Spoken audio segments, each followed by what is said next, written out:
കർത്താവിൻ്റെ മഹത്വമുള്ള നാമം വാഴ്ത്തപ്പെടുമാറാകട്ടെ. അനുഗ്രഹീതമായ ഈ നല്ല പ്രഭാതത്തിനായിട്ട് കർത്താവിന് സ്തോത്രം ചെയ്യുന്നു. ഈ പ്രഭാത സന്ദേശം കേൾക്കുന്ന എല്ലാ പ്രിയപ്പെട്ടവർക്കും വീണ്ടും വരുന്നവനായ ക്രിസ്തയേശുവിൻ്റെ ധന്യമുള്ള നാമത്തിൽ എൻ്റെ പ്രഭാത വന്ദനങ്ങളെ ഈ നിമിഷം അർപ്പിക്കുകയാണ്. പ്രാർത്ഥനയോടും ദൈവാശ്രയത്തോടും കൂടെ ഈ സന്ദേശത്തിലേക്ക് നിങ്ങളുടെ ശ്രദ്ധയെ തിരിക്കുന്നു. ലൂക്കോസ് എഴുതിയ സുവിശേഷം 12-ാം അധ്യായം അതിൻ്റെ 3-ാമത്തെ വാക്യം. ആകയാൽ നിങ്ങൾ ഇരുട്ടത്ത് പറഞ്ഞതെല്ലാം വെളിച്ചത്ത് കേൾക്കും, അറകളിൽ വെച്ച് ചെവിയിൽ മന്ത്രിച്ചത് പുരമുകളിൽ ഘോഷിക്കും.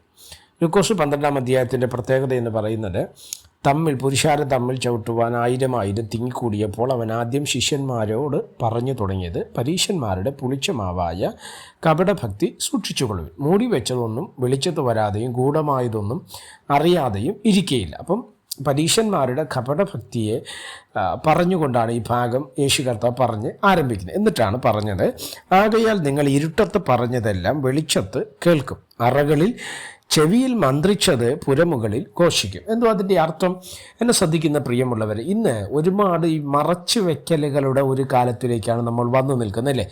ഇന്ന് രഹസ്യമില്ലാത്തവരെന്ന് പറയുന്നവരൊക്കെ വളരെ ചുരുക്കമാണ്. രഹസ്യമില്ല എന്ന് പറഞ്ഞു കഴിഞ്ഞാൽ അവർക്കൊന്നും മറയ്ക്കാനില്ല എന്നൊക്കെ പറയുന്ന ആൾക്കാർ വളരെ ചുരുക്കമാണ്. ഇന്ന് എല്ലാ തലമുറയിൽപ്പെട്ടവരുടെ ജീവിതത്തിനകത്തും മറച്ചു വയ്ക്കുന്ന ഒരുപാട് കാര്യങ്ങളുണ്ട്. പല കുടുംബ ജീവിതങ്ങൾ തകരുന്നതിൻ്റെ പുറകിൽ ചില രഹസ്യങ്ങളാണ്, അല്ലേ?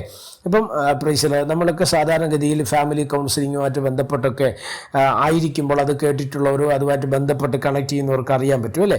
അതിനകത്തുള്ള ഏറ്റവും വലിയ ഒരു മർമ്മം, ഒരു കുടുംബജീവിത സന്തോഷത്തോടെ മുന്നോട്ട് പോകണമെങ്കിൽ എന്തുമായിരിക്കണം നമ്മൾ പാലിക്കേണ്ടത്? ഒരുപാട് കാര്യങ്ങളുണ്ട്. അതിനകത്ത് ഒരു കാര്യമെന്ന് പറയുന്നത്, സ്തോത്രം, ഇവർക്ക് ഭാര്യയ്ക്കും ഭർത്താവിനും തമ്മിലൊരു രഹസ്യം സൂക്ഷിക്കുന്ന ഒരു സംഭവം ഉണ്ടാകരുത് എന്ന് പറഞ്ഞാൽ അർത്ഥം, ഭർത്താവിനെ അറിയാതെ ഭാര്യയ്ക്കും ഭാര്യയെ അറിയാതെ ഭർത്താവിനും ഒന്നും ഉണ്ടായിരിക്കാൻ പാടില്ല. എല്ലാവർക്കും പരസ്പരം അങ്ങോട്ടും ഇങ്ങോട്ടും, അത് കുറവുകളാകാം, നല്ലതാകാം, ചീത്തയാകാം, അവരുമായിട്ട് ദൈനംദിന ജീവിതത്തിൽ ബന്ധപ്പെടുന്ന വ്യക്തികളോ മറ്റു വിഷയങ്ങളോ ഒക്കെ ആണെങ്കിൽ പരസ്പരം ഷെയർ ചെയ്യുകയും ഇന്നതെന്നൊക്കെയാണെന്ന് രണ്ടുപേരും അങ്ങോട്ടും ഇങ്ങോട്ടും പറയുകയും ചെയ്യുന്ന ഒരു ജീവിതമാണെങ്കിൽ മാത്രമേ സക്സസ്ഫുൾ ആയിട്ടുള്ള ഒരു കുടുംബജീവിതം നയിച്ച് നമുക്ക് മുന്നോട്ട് പോകുവാൻ തക്കവണ്ണം കഴിയത്തുള്ളൂ, അല്ലേ? എന്നാൽ ഇന്ന് അങ്ങനെയാണോ?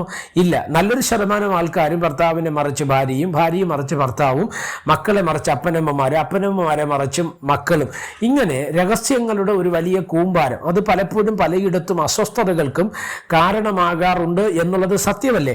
എന്നെ ശ്രദ്ധിക്കുന്ന ദൈവമക്കളോട് ഈ സന്ദേശത്തിലൂടെ ഞാൻ കൈമാറാൻ ആഗ്രഹിക്കുന്നത്, എത്ര തന്നെ നമ്മൾ ഒളിച്ച് ഇരുന്നാലും, എത്ര തന്നെ ഒളിച്ചു വയ്ക്കാൻ നമ്മൾ ശ്രമിച്ചാലും, എത്ര തന്നെ മറച്ചു വയ്ക്കാൻ നമ്മൾ ശ്രമിച്ചാലും, ബൈബിൾ പറയുന്നു, രഹസ്യങ്ങളെല്ലാം പുറത്തു വരുന്ന ഒരു സമയം വരും. ഹല്ലേലൂയ.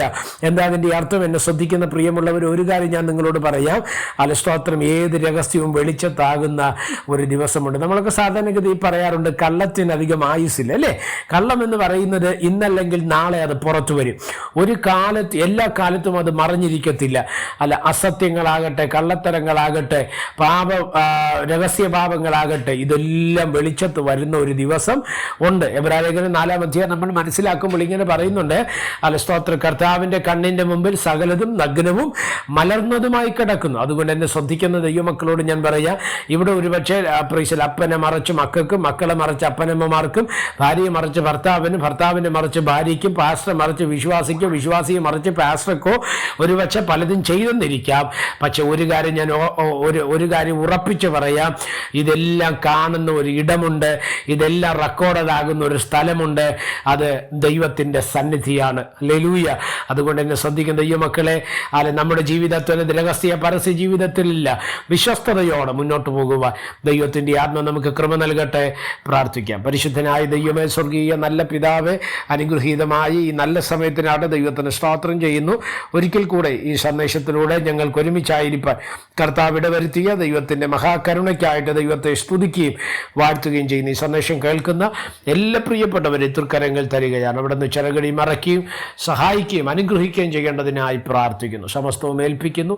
മഹത്വം അങ്ങേക്ക് യേശു കർത്താവിൻ്റെ നാമത്തിൽ തന്നെ. ആമേൻ. എല്ലാവരെയും ദൈവം അനുഗ്രഹിക്കട്ടെ. God bless you.